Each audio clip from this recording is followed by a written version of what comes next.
Hey, this is Mrs. Anderson. I want to show you how to find the x-intercepts of a rational function.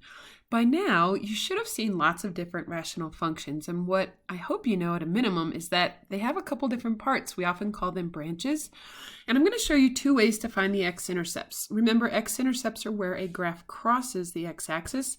The first way I'm going to show you is algebraically, and here's what you're going to do. In this particular function, you can take the top, the numerator, and you can solve it. And so this one is factorable. And so I'm just going to set up some factors, and I'm going to set them equal to 0, applying the zero product property.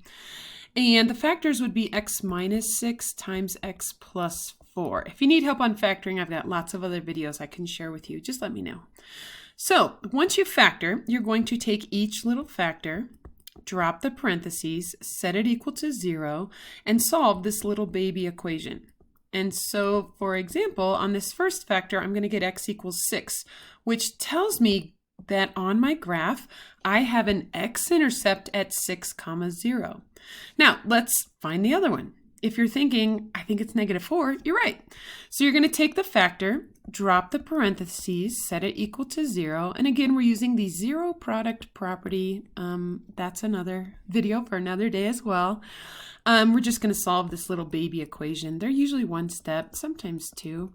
And so we get -4, and the x-intercept would be -4, 0. Now, the second way you can find x-intercepts is to use your Desmos graphing calculator.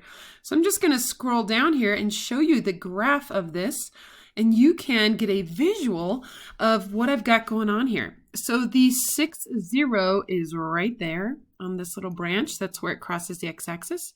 And the -4, 0 is right over there. Okay, I'm going to run you through two more examples that are pretty much the same level of difficulty as these. This is about what you're going to see on the capstone tests.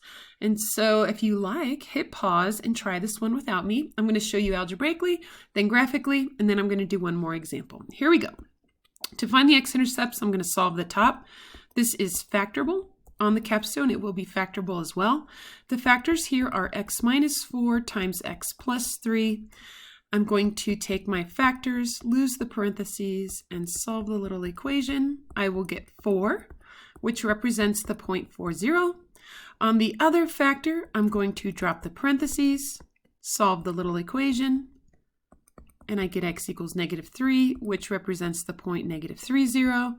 And here's a visual. If you're a visual person, you probably know that by now. So 40, there it is. That is my x-intercept on one branch. And then I have another x-intercept right here. And that's it. Okay, I'm going to walk you through one more example. And while I'm scrolling, I'm just going to say, you know, not all rational functions look like the two graphs I've shown you so far.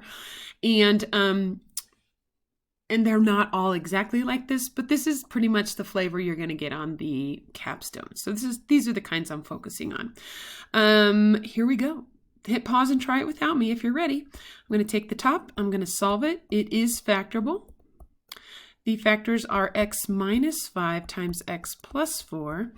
And take your factor, drop the parentheses, solve it. This would be the point 50. On the other one, we're going to get a -4. Here it comes. And that represents the point -40. And here is the visual connection. 50 is this one right there on that branch. And -40 is over here on the other branch. And that's it. So that's how you can find the x-intercepts of a rational function. And that will get you through the capstone. If you have questions, let me know. See you next time.